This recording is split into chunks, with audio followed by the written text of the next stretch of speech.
नमस्कार दर्शकों, मैं ज्योतिषी रमन कुमार आपका स्वागत करता हूं।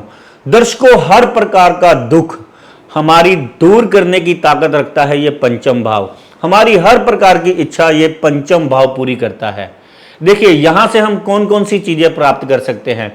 सबसे पहले तो ये विद्या का घर है, पिता का घर है, ऊपर से ये औलाद का घर है। तीसरे नंबर पर हमारे इष्ट देवता का घर है। हमारे पेट में जो भी परेशानियां हैं, क्योंकि जितने भी प्रकार की बीमारियां पैदा होती हैं वो हमारे पेट से ही पैदा होती है।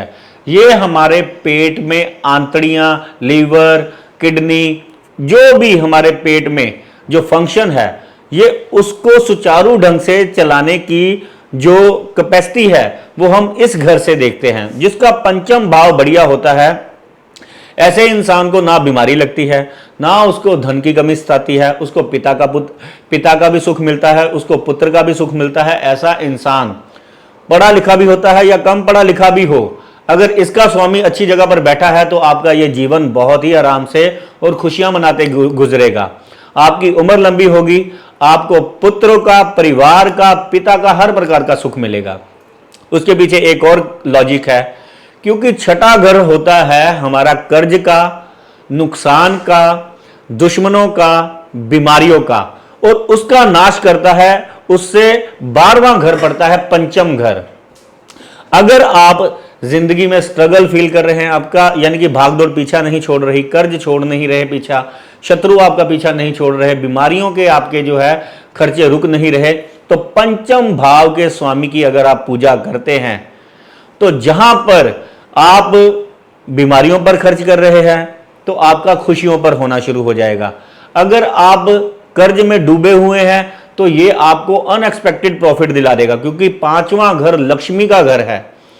मैं तो जब भी जिंदगी में जिसकी भी दुर्दशा हुई होती है, जिसको शनि, राहु, केतु या खराब मार्गेश की दशाएं जिस पर भी बीत रही होती हैं, उनको इष्ट देवता की पूजा करने के लिए कहता हूं।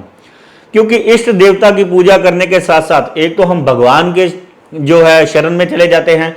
ये सूर्य और गुरु का घर है। गुरु और सूर्य जो भी उसकी शरण में आ जाते हैं उसको क्षमा दे देते हैं, और सूर्य तो इतनी जल्दी प्रसन्न हो जाता है, इज्जत, मान, प्रतिष्ठा, पुत्र, धन, दौलत, ज्ञान सब दे देता है और स्थिर तरक्की देता है। यह 5वां घर हमारा कुंडली का दुरुस्त होना इतना जरूरी है। अगर आप जिंदगी में चिंताओं से मुक्त होना चाहते हैं तो अपने पंचम भाव का स्वामी देखिए, कहीं छठे, 8वें या 12वें घर में तो नहीं है, या यहां पर शनि, राहु, केतु या खराब युतियां तो नहीं पड़ी हुई। तो कृपया करके आपने ये वाले उपाय करने हैं। आप देखेंगे कि जिंदगी में आपके खुशियों के रास्ते खुलने शुरू हो गए हैं। देखिए, यहां से हम बहुत ही चीजें देख सकते हैं, लेकिन हमारी जो नॉर्मल जिंदगी है, हम किन चीजों के पीछे भागते हैं। हमें नौकरी जो है टाइम पर मिल जाए, हमारा कारोबार जो है हमारा चलना शुरू हो जाए, हमारा शादी टाइम पर हो जाए, लव मैरिज मनपसंद लड़की के साथ हो जाए, अच्छा जीवन साथी मिल जाए, वो भी इसी से ही हम देखते हैं, या हमारी वाकफियत बन जाए, हमारे लिंक्स कॉन्टैक्ट्स जो हैं वो हमारे फायदा हमें दे, जिससे हमें धन प्राप्त हो, हमारी विद्या में कोई रुकावट ना आए, हमारी कह लीजिए कि जो भी इच्छाएं हैं जिसके पीछे हम भागते हैं, कि हमारा जो मकान है वो हमारा टाइम पर बन जाए, हमारी तरक्की जो है समय से होती चली जाए, और जो हम तरक्की कर लें उससे हम गिरे ना। कई बार ऐसा भी होता है कि कुछ थोड़ी देर के लिए अमीर होते हैं इंसान, लेकिन बाद जब उन पर बुरा समय आता है, जब ये भाव कमजोर होता है, तब वो थोड़े समय के लिए, आपने बहुत सारे ऐसे लोग देखे होंगे जो 2 साल के लिए, 3 साल के लिए उभर के आए और बाद में उनका नाम पूछने वाला कोई नहीं। जिसका पंचम भाव बढ़िया होता है वो जिंदगी में तरक्की ही तरक्की करता चला जाता है, दिन दुगनी रात चौगनी तरक्की करता है। इष्ट देवता जो होते हैं, आपको मैंने पिछले एपिसोडों में भी बताया था, इस एपिसोड में भी मैं आपको बता देता हूं। जैसे आपका मेष लगन है, तो अगर आप नरसिंह भगवान की पूजा करते हैं या सूर्य भगवान की पूजा करते हैं तो आपका ये पंचम भाव दुरुस्त होना शुरू हो जाता है। ये हर प्रकार के आपको सुख देने शुरू हो जाता है और कष्टों से आपको मुक्ति दे देता है। अगर आपका वृष लगन है तो आप गणपति महाराज की पूजा कीजिए। अगर आपका मिथुन लगन है तो आप दुर्गा के किसी भी रूप की आप सेवा कीजिए। अगर आपका कर्क लगन है तो आप हनुमान जी की पूजा कीजिए। अगर आपका सिंह लगन है तो भगवान राम की शरण में जाइए।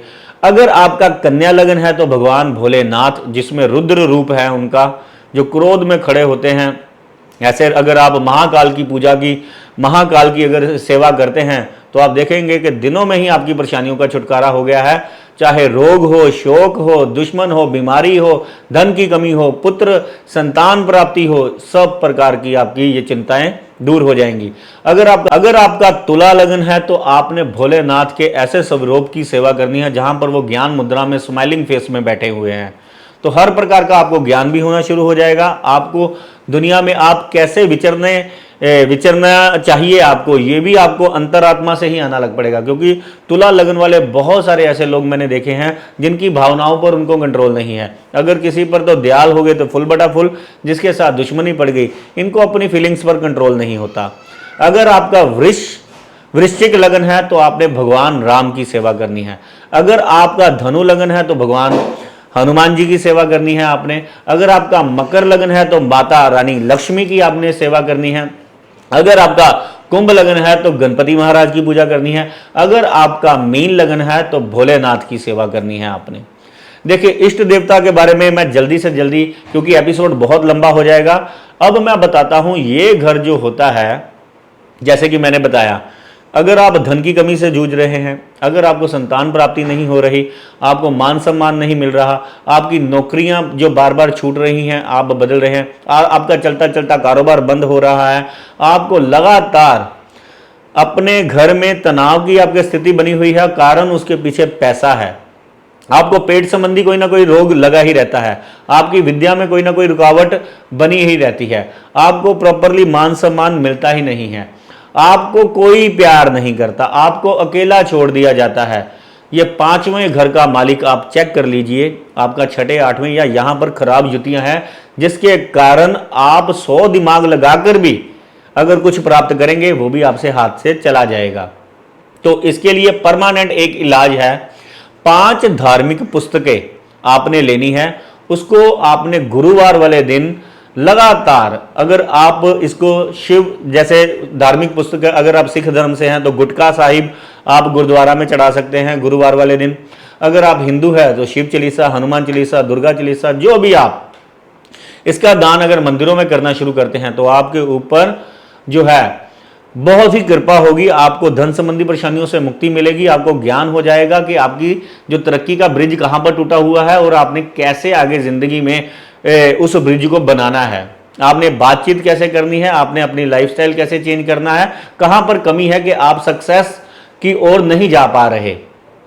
दूसरे नंबर पर आपने सूर्य के लिए एक मिट्टी का लाल मुंह वाला बंदर अपने घर में रखना है। इसकी डायरेक्शन जो होगी नॉर्थ साइड में आपने रखना है और साउथ फेसिंग इसका जो मुंह होगा वो साउथ की ओर होगा। तीसरे नंबर का उपाय आपने क्या करना है, लगातार 43 दिन हो सके तो आधा किलो गुड़, अगर आप संडे से लेकर